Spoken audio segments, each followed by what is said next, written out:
De tous les woke.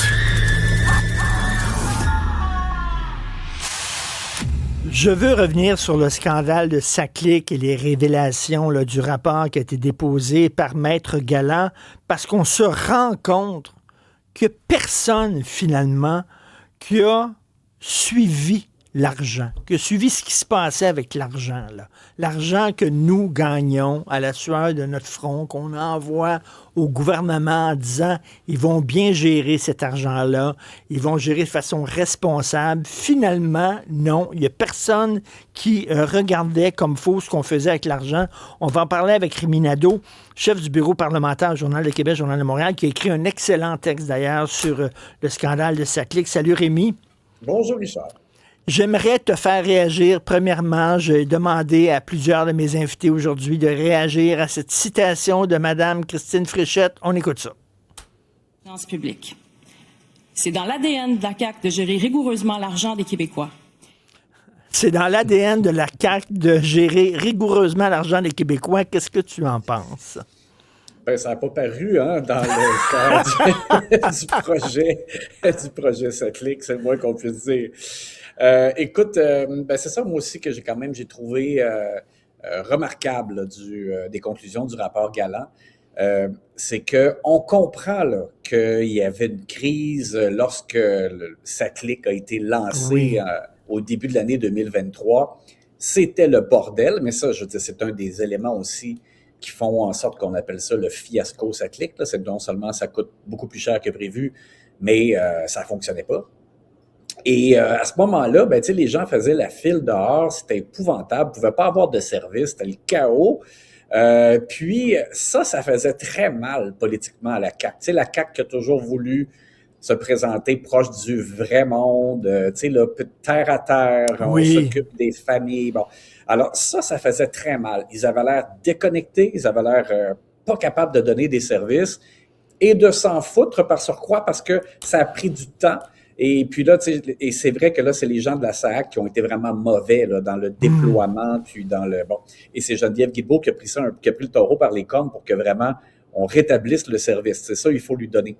Mais pendant tout ce temps-là, avant et après, tout ça, personne n'a porté attention aux chiffres, aux coûts, qui augmentaient, aux documents qui étaient remis, parce que le rapport Galland quand même est clair. À partir de 2023, quand Éric Ducharme est devenu PDG de la SAAC, parce que on a su qu'avant ça, Nathalie Tremblay et Denis Marcellet ont menti aux élus, mais à partir de 2023, avec Éric Ducharme, il a donné les vrais chiffres, il a donné des documents.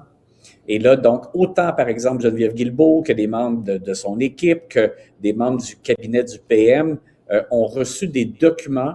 Et là, c'était clair. Il y avait vraiment les vraies augmentations et personne n'a allumé. Donc, c'est le plus grave problème. Ça a passé, comme on dirait, entre les cracks de tout le monde. Personne ne s'en est occupé. Et c'est ça, et je reviens, là, c'est ça, comme tu disais, tu l'écris dans ton texte, personne n'a porté attention à l'évolution des coûts. Et même le shérif, là, Éric Kerr, là, c'était quand même le gars du numérique au Québec, le shérif du numérique. C'était un des plus gros projets, sinon le plus gros projet en transformation numérique au Québec.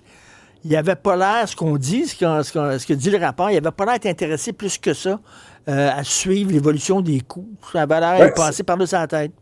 Ben c'est ça, c'est écrit qu'il s'est comme désintéressé du projet. Oui. Et ce qui est particulier, c'est que par surcroît, dans le cadre de Saclic, on utilisait pour la première fois, là, je ne vais pas être trop technique, mais la patente qui s'appelle SAG, qui permet d'identifier là, les Québécois sur le plan numérique. Et c'était la première fois donc que c'était appliqué et ça a rendu encore plus complexe justement le déploiement de Saclic. Donc c'est étonnant que comme c'était son bébé à lui qui s'en soit pas davantage soucié, donc c'était vraiment écrit dans le rapport. On dit que François Bonnardel, quand il a passé le flambeau à Geneviève Guilbeault qui devenait ministre des Transports après lui, il n'a pas fait part suffisamment de sa méfiance parce que lui-même avait dit qu'il s'était mis à être un peu méfiant après certains signaux. Et donc, il n'a pas vraiment fait le suivi nécessaire avec Geneviève Guilbeault ou la prévenir de façon suffisante. Et puis après ça, Geneviève Guilbeault, elle, comme je l'ai dit, s'est Et- pas intéressée vraiment au coût. Et Rémi, la job d'un conseil d'administration, c'est que tu nommes des gens sur un conseil d'administration, puis ils vont vérifier tous les chiffres pour voir si c'est bien géré, si l'entreprise est bien gérée. Finalement, non seulement ils n'ont pas fait leur job, mais ils ont conseillé aux gens de la SAAC de fracturer leurs dépenses pour pas que ça paraisse. C'est hallucinant, ça. Oui, exactement. Et puis, donc, tu sais, il y a le fait que personne n'a vraiment comme pris conscience qu'il y avait des informations qui divergeaient, par exemple, du budget de départ puis des choses comme ça. Ils se sont pas parlé entre eux. Je me rappelle d'ailleurs que pendant les témoignages à la commission Satlic, j'ai été renversé d'entendre François Bonnardel avouer qu'il n'avait pas contacté Éric Kerr pour parler avec lui du projet, ce qui est vraiment hallucinant. Là. Il était supposé avoir quelqu'un qui s'occupe de l'informatique. Ça n'a pas paru. Et le fractionnement, bien ça, c'est vraiment une des grosses questions clés qui demeurent sans réponse. Comment ça se fait qu'en campagne électorale en 2022, le conseil d'administration de la SAAC fractionne, parce qu'elle leur prend 220 millions de plus. Là, ils veulent pas que ça passe sur le plan médiatique et politique, que ça ait de l'impact. Donc, ils veulent que ça passe sous le radar. Ils coupent ça en trois pour faire en sorte que ce soit pas comme visible sur les plateformes d'appel d'offres en ligne. Et comme ça passe sous le radar. Mais ça sert à qui? Ça sert au gouvernement. Qui a dit de faire ça? Ça reste nébuleux. Comment ça se fait qu'ils ont pu le faire? Comment ça se fait qu'ils ont pu sortir autant des millions de plus alors que d'habitude, le Conseil du Trésor demande plein d'autorisations quand il y a des projets qui sont budgétés puis qu'il faut rajouter des sous.